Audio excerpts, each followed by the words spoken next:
In a previous video, I showed you how to ferment cherry tomatoes. We talked about my fermentation kit that I love and why I love this one.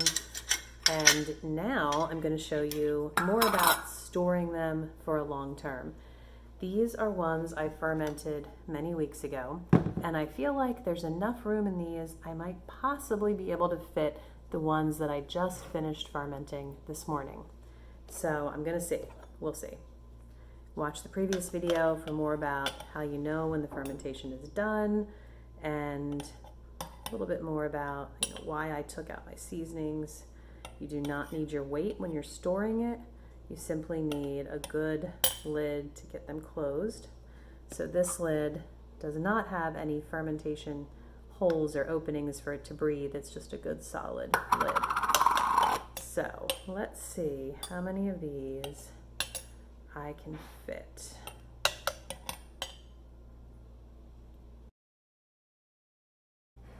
Okay, well, there's a little bit of space over here still. Okay. I could probably squeeze them all in, but since I have the 2 jars, I'm going to put some in this one. So there's the first one. People will ask me if you can keep this brine and reuse it. I would not reuse it, so I overspilled some of my brine. So I have a little bit of mess to clean up, but that's okay. I'm going to get a little bit of this brine out of here so I can close it. It's overflowing. I don't reuse this brine to do more tomatoes because I like the tomatoes to go through the full fermentation process from beginning to end, and this is like kick-starting it, and it's kind of missing that beginning stage. But you can definitely use this brine in other ways in your kitchen. I just don't reuse it for fermenting.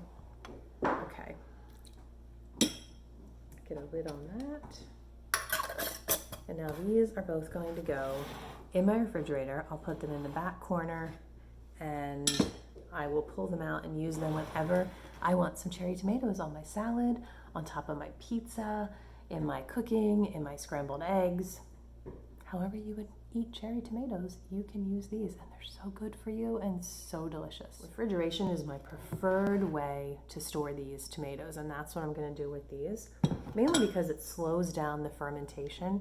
And the taste isn't impacted over the months or even up to a year that you have them in your refrigerator. But you also can store them in a cool, dark place. These are tomatoes that I grew in my garden a whole year ago. And I put them away in October of last year. It is now September of the following year. So it's been almost a year. And they have been down in my root cellar. I know most people don't have a root cellar. We live in a very old farmhouse, but you can keep them, like I said, in a cool, dark place. The important thing is that you want the temperature to remain steady, relatively the same if possible, and it to be cool. You might notice that there's something on top of my ferment here. I know I don't have many tomatoes. I've been using these throughout the year, and I'm down to, I don't know, there's a handful in there. But this was kind of an experiment for me because I have always done my ferments, storing them away in the refrigerator. And this was the first time I tried doing it. Well, not the first time.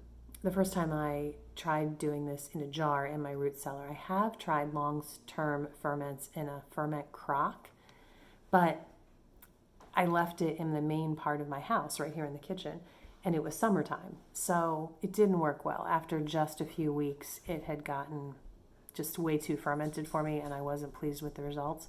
So I didn't know how this would turn out, but I'm so pleased. So if you have a lack of refrigerator space and you can't store these jars away for, many long months in your fridge, try this other option. This on top is actually a good thing. This is the calm yeast that has been forming. All I have to do is scrape this off to access my tomatoes. So the calm yeast is not going to hurt you if you eat it, but it can make your vegetable taste kind of bitter or off tasting. So I like to scrape it off, but it's really not a big deal. I did want to tell you that. So I couldn't get every bit of it off. I've decided this is enough. I'm gonna dive in and try one of the tomatoes. It's been probably about 4 to 6 weeks since I last used some of these, so let's see how they taste now.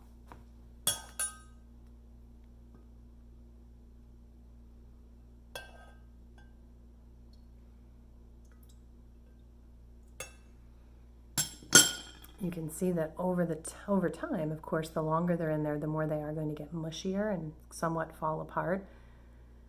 But the taste, like I said, pretty much remains the same if it's in the refrigerator. Let's see how these taste from being down in the root cellar. They're definitely much more tangy, much more of a ferment flavor, but it's really good. I'm really pleased. So this summer, any tomatoes that I have extra that I can't fit in my fridge, I'm going to be fermenting and storing in my root cellar.